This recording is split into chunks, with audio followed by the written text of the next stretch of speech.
नमस्कार दोस्तों, सफ़रनामा की आज के इस सफ़र में आप सभी का स्वागत है।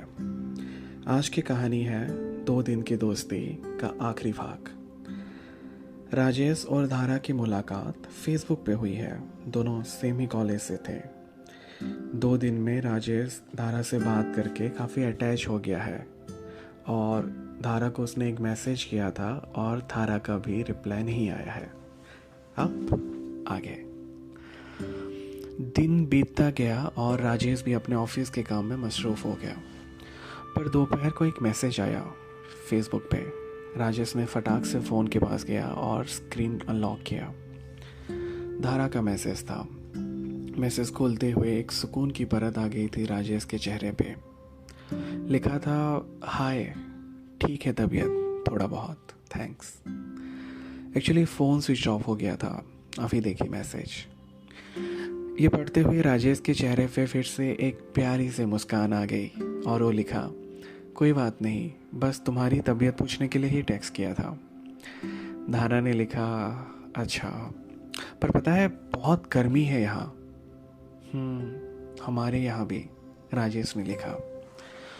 और फिर एक घटिया सा पीछे मारा कि पता है, इट्स लाइक मार्स तो बस एक झांकी है, अप्रैल में अभी बाकी है।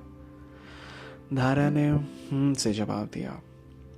शायद सबकी तरह उसको भी नहीं समझ में आया। और फिर लिखा, कॉलेज से आने के बाद ना बिल्कुल मन नहीं करता पढ़ने का। राजेश ने लिखा, हाँ वो तो है, पर तुम प्लान कर सकती हो। दोपहर थोड़ा सो के फिर शाम को या अगले दिन सुबह कर सकती हो पढ़ाई का प्लान। वो भी है, धारा ने लिखा। और फिर राजेश ने पूछा, अच्छा सॉरी, मैं कभी कभी आपकी जगह तुम बुला रहा हूँ, बुरा तो नहीं लगा ना? नहीं, कोई प्रॉब्लम नहीं, धारा बोली। राजेश मन ही मन मुस्कुराया। आपका क्या फ्यूचर प्लान है? धारा ने पूछा। राजेश के सामने कई बात आ गए। कहाँ से शुरू करे हो और क्या लिखे? इतने सारे सपने जो उसके दिल में चल रहे हैं, किसके बारे में वो लिखे पहले? कहीं धारा को ये भी ना लगे कि अभी वो इनडिसिसिव है अपने फ्यूचर को लेके, और टेक्स्ट मैसेज में क्या वो समझ भी पाएगी, या फिर बस लिख दे कि मुझे मैनेजर होना है किसी एमएनसी में 3-4 साल के अंदर अपने ही करंट फील्ड में। पर शायद दिल नहीं किया उसका ऐसा कुछ लिखने को। फिर एक गहरी सांस ली और उसने लिखा, एक्चुअली मैं बिज़नेस करना चाहता हूँ, शायद टूरिज़्म या फार्मिंग फील्ड में इनिशियली। अभी अपने करंट जॉब से कांटेक्ट बना रहा हूँ। साउथ इंडिया, नॉर्थ इंडिया के मार्केट के बारे में पता है, बस ईस्टर्न इंडिया का मार्केट पोटेंशियल मेज़र कर रहा हूँ। टूरिज़्म का तो B plan, revenue model, targeted client analysis almost ready है। मे बी साल के अंत तक लॉन्च हो जाए। इतना सब लिख के राजेश अंदर से काफ़ी हल्का महसूस कर रहा था और रिप्लाई आया धारा का, ओह। राजेश समझ ही नहीं पाया कि इसका क्या मतलब हो सकता है। क्या वो मुझे कंफ्यूज समझ रही होगी फिर? और राजेश ने फिर लिखा, मैं चाहता हूँ कि भले ही 50-60 हज़ार रुपये महीने की कमाई करूँ, पर मुझे इस बात की ज़्यादा खुशी होगी अगर 5-6 फैमिलीज़ को 10,000 के महीने भर का सैलरी दे पाऊँ। मेरे पापा का भी ऐसा ही कुछ सपना था। अगर हम में संभावनाएं हैं तो जॉब प्रोवाइडर बनना चाहिए, बनना आसान है सरकार को या बाकी सबको ब्लेम करना। धारा का रिप्लाई कुछ वक्त बाद आया, पैसा तो ठीक है, पर स्ट्रगल भी बहुत ज़्यादा होगा ना लाइफ में। राजेश ने लिखा, ये तो हमारे नज़रिए के ऊपर डिपेंड करता है, स्ट्रगल कहें या फिर सफ़र। शायद कुछ तो बदल गया था रिश्ते में। एक बात पूछूं? धारा ने मैसेज किया। हाँ, राजेश ने कहा। ये मैरिज के बारे में तुम्हारा क्या ओपिनियन है? मतलब 2 लोग एक ही प्रोफेशन का होना चाहिए या फिर एक ही प्रोफेशन से नहीं होने से भी उतना दिक्कत नहीं होगा? धारा लिखी। राजेश फिर एक लंबा सा जवाब दिया, प्रोफेशन वगैरह तो शायद सेकेंडरी है, जरूरी ये है कि 2 लोगों की सोच क्या है। म्यूचुअल रिस्पेक्ट, अंडरस्टैंडिंग और थोड़ा बहुत केयर और प्यार के साथ सब पॉसिबल है। सच बताओ तो शादी शायद एक क्रिकेट मैच की तरह है। दोनों के बीच में अगर सही तालमेल हो तो लंबी इनिंग्स खेली जा सकती है। हाँ, पर हाउस होल्ड ड्यूटीज जॉब के साथ साथ करना हेक्टिक हो जाता होगा ना, हम लड़कियों के लिए, और फिर लड़के तो उतना हेल्प ही नहीं करते। ये पढ़ के राजेश थोड़ा मुस्कुराया और फिर लिखा, ये तो डिपेंड करता है कि लोगों की अपब्रिंगिंग कैसी हुई है। क्योंकि पापा जब थे माँ को बहुत हेल्प करते थे घर के काम में, और माँ से ज़्यादा अच्छा खाना तो वो बनाते थे।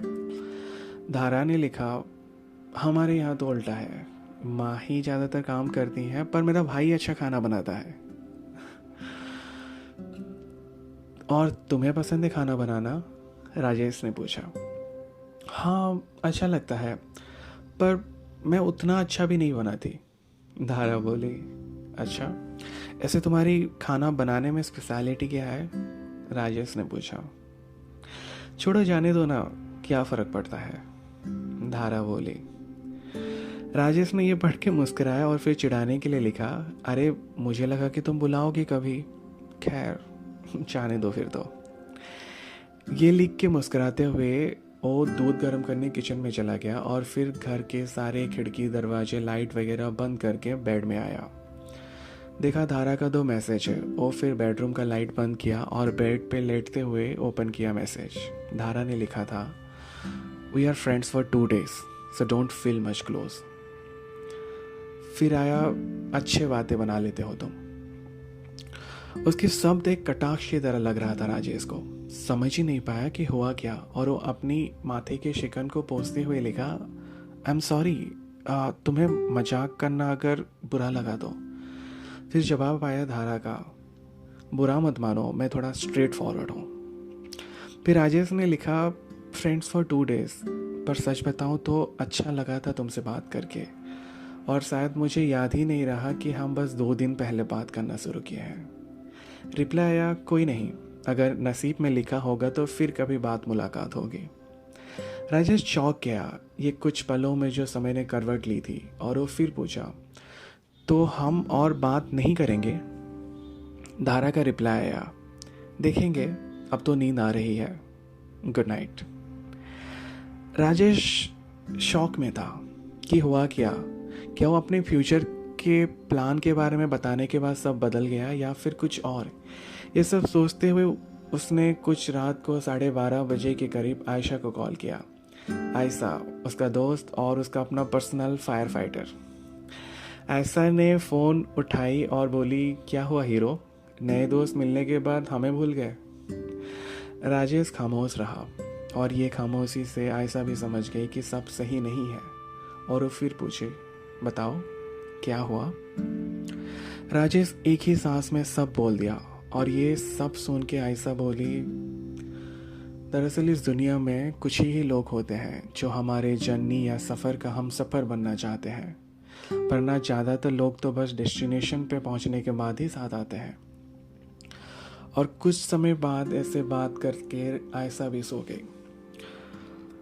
फिर राजेश ने भी सोचा कि धारा भी मुझे कहाँ जानती थी, मेरे सोच को, मेरे आदत को, मेरे बात को वो कहाँ पहचानती थी। सही तो बोली, 2 दिन पहले ही हमारी बातें हुई हैं, पर क्या हम कभी दोस्त भी नहीं बन सकते थे? बस इतनी थी ये कहानी। राजेश और धारा की कहानी आपको कैसा लगा हमें ज़रूर बताएं। सफ़रनामा को सुनने के लिए आप सबको बहुत बहुत धन्यवाद, शुक्रिया।